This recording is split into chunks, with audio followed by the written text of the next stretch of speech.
We knew so little about the variety store business that we had to take the book that was written by Ben Franklin and apply the principles. But of course, we added on, didn't we? And we started doing strange things like cranking up ice cream machines on the sidewalk on Saturday night, running popcorn on the other end of the sidewalk, hawking anything we could hawk on that looked like it might have a chance to sell wherever. $572 billion. That's how much revenue Walmart generated in 2021. With over 2 million people working for the company, it is the largest employer in the world and the biggest retailer in terms of sales. But building such an empire was no easy feat. It all started when a poor farmer, who after being told he had no career in the retail business, decided to open his own store.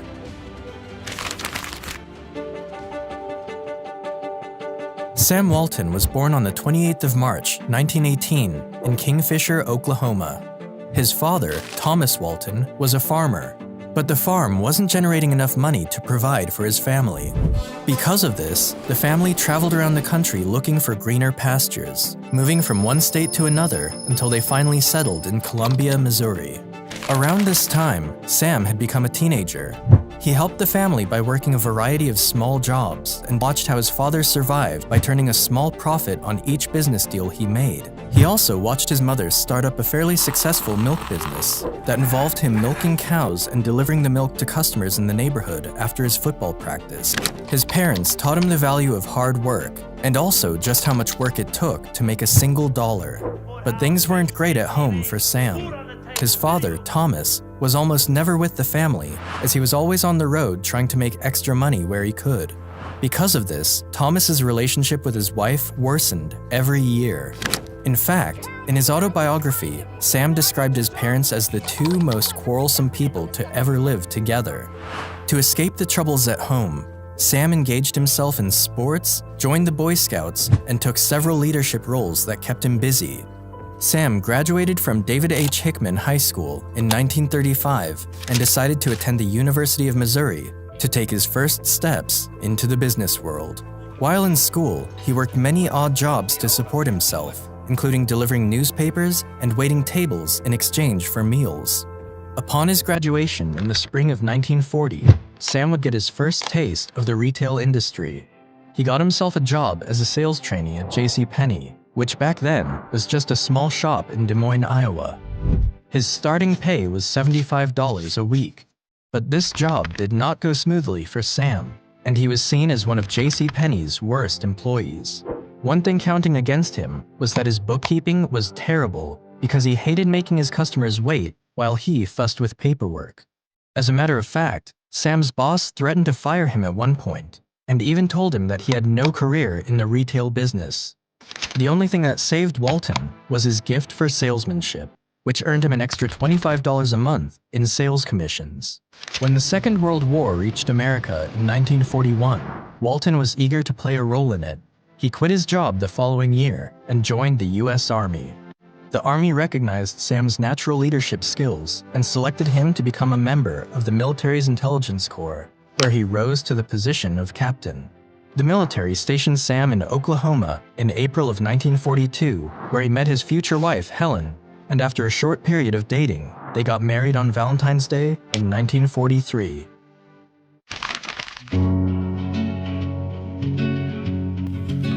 By the time the war was over, in 1945, Walton had a wife and child to support, and so he decided to start up his own retail business. With a $20,000 loan from his father-in-law and $5,000 from his own savings, Sam bought a Ben Franklin store in Newport, Arkansas. It's important to note that millions of small stores had failed during the course of the 20th century in America, and when Sam bought this particular store, it was losing a lot of money. Not only did Sam invest in a store that wasn't bringing in much money, but he was also paying far too much for it. The rent for the store was 5% of the sales, and initially, this sounded fine to Walton. But after signing the lease, he discovered that it was the highest rate anybody had ever paid for a variety store business. Despite all of his obstacles, Sam succeeded beyond everyone's expectations. He studied all the typical rules of retail and then broke the ones he thought didn't make sense, which for him was nearly all of them. When Sam bought the Ben Franklin store, he was required to buy all his goods from company outlets, but he knew he could find cheaper merchandise elsewhere. So he found a clause in his contract that allowed him to buy his merchandise from somewhere else, and then he would reduce the cost of his goods way below what other shops were selling them for. He made his profit on volume rather than margin, but it took him nearly a decade to fully appreciate the power of that idea. Nothing Sam did was extraordinary, neither was he a genius. And while there's no question that he was business smart, the real reason for his success was his main policy: to make the lives of his customers easier. And because he did that, more and more people bought from him. Once things were going great for Sam and his business, he asked his brother Bud to join him, and together they were able to run the store more smoothly. The Butler brothers, who owned the store Sam had leased, were not happy with the fact that the Waltons were getting their merchandise elsewhere, but they couldn't say much about it because the numbers Sam was generating were unmatched anywhere. His sales had increased by more than 45%, reaching $105,000 in his first full year of ownership.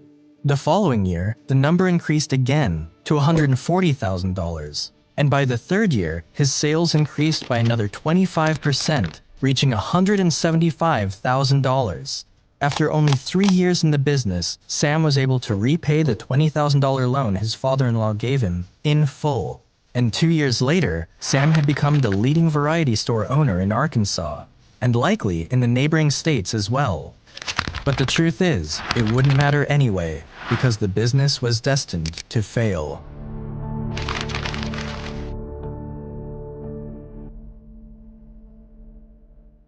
You see, when Sam Walton signed the lease for his store back in 1945, it contained no renewal clause. Options to renew were typically standard features of leases. So when Walton's father-in-law found out about this oversight, he was shocked that Sam could have made such a mistake. Walton had not only built one of the most successful businesses in Newport, but he had invested his body and soul into the business and the town. And his wife Helen equally loved the town, as 3 of their 4 children were born there. In his autobiography, Sam Walton is quoted saying, "It was the lowest point of my life. I felt sick to my stomach. I had built the best variety store in the whole region and worked hard in the community, done everything right, and now I was being kicked out of town." After being kicked out of his own store, Sam Walton was eager to start again. But this time, he was determined to do it the right way and better than ever. He began to search for a new destination to buy another store until he found one in the tiny community of Bentonville, Arkansas. It was here where Walton set up his second shop in the town square, and this time, he insisted on a 99-year lease. Sam opened his new store in the summer of 1950 and called it Walton's Five and Dime. The Walton family often heard people whisper amongst themselves, saying, "Well, we'll give this guy 60 days, maybe 90. He won't last that long." But Sam would prove them wrong. At the time, there were 2 other variety stores in town, but neither of them offered the consistent low prices that Walton did. So, when Walton finally opened his store, it changed the lives of the people in the Bentonville community. During the 50s, America's economy was looking great, and Sam took advantage of it. He kept finding new ways to reduce the prices of his goods and keep his customers happy. One day, Walton learned about self-service in the retail industry. The concept was simple. Rather than have his sales clerks get goods for his customers, customers could walk into the store, get the goods themselves, and pay at the entrance. Walton immediately fell in love with the idea.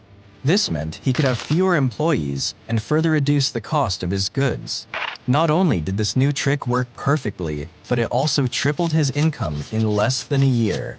With more money, Sam had the funds and resources to further expand his business.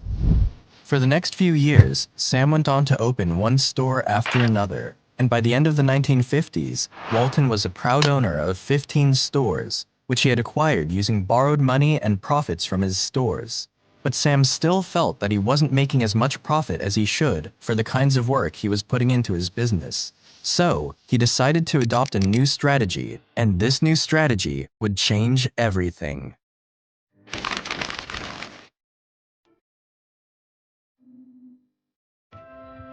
We exist to provide value to our customers, which means that in addition to quality and service, we have to save them money. Walton's idea was to build big stores that discounted everything they stocked and to place them in small towns.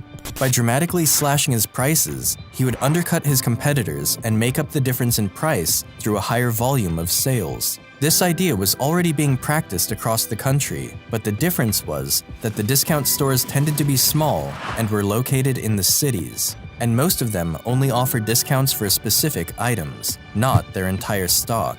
It was risky, and he needed a lot of money to make it work. Sam initially approached the company that franchised Ben Franklin's stores with his idea, but they refused to back him, especially because his idea meant that they would have to cut their standard wholesale margin in half to accommodate the low prices he wanted to charge. With nowhere else to go, Walton decided to take a big gamble. He mortgaged his home, borrowed a whole lot of money, and opened his first Walmart store in Rogers, Arkansas in 1962. Customers were thrilled that they didn't have to travel all the way to the city to get discount prices on goods. They flocked to Walmart stores in droves, and the company's sales rose tremendously. In those years, Sam kept learning from his competitors and developed new ways to further reduce the prices of his goods. He replaced the wooden shelves in his stores with metal ones, as they were cheaper and more durable. Another strategy he came up with was to keep his stores open for longer hours than his competitors. This was something only Walmart was doing, and it helped him generate more money. He also made sure his customers had big parking lots, and unlike his competitors, he never collected a dime for parking spaces. Until 1969, Sam Walton had funded the expansion of his business through profits and borrowing money, but in 1970, he decided to take the company public. The initial offering generated about $5 million and allowed Walton and his family to retain about 61% ownership of the stock. The money afforded Walton the opportunity to pay off the debts he owed to banks, to pay back loans from friends, and to move forward with his next ambitious plans for the country.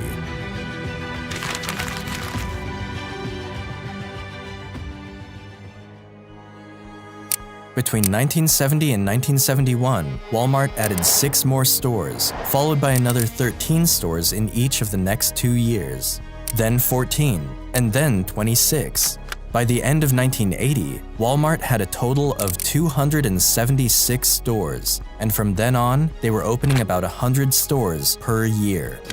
Sam believed that the rapid growth of Walmart didn't just come down to their low costs that attracted customers, but was also due to the work of his close associates. Sam made his associates partners and made sure that they benefited from cash bonuses and stock options, and this gave them a chance to take part in the growth of his business. Walton also made sure that his stores were close to warehouses in order to permit one-day delivery of goods, while also minimizing advertisement costs. Another innovation was the decision to buy directly from manufacturers rather than through wholesalers, which allowed him to lower his prices even more. By the end of the 1970s, Walton had built his store into the fastest-growing and most influential force in the retail industry. Things were going so great for the company that one investor who bought $1,650 worth of Walmart shares in 1970 saw his shares rise over $700,000 by 1987. In 1983, Walton made another terrific business move. He launched the first of his Sam's Wholesale Clubs, which were aimed at small business owners and others who wished to buy goods in bulk. Once again, Walton had struck gold, and by 1990, Walmart had more than 1,000 stores and 150,000 employees working for the company. But Sam had his fair share of people and groups who disliked him and his retail business. He has often been criticized for competing with small retailers and putting them out of business. Sam Walton himself acknowledged this by saying, "The small stores were just destined to disappear, at least in the numbers they once existed, because the whole thing is driven by the customers, who are free to choose where to shop." Sam Walton died on the 5th of April, 1992. He was 74 years old, and at the time of his death, Walmart had annual revenues exceeding $104 billion.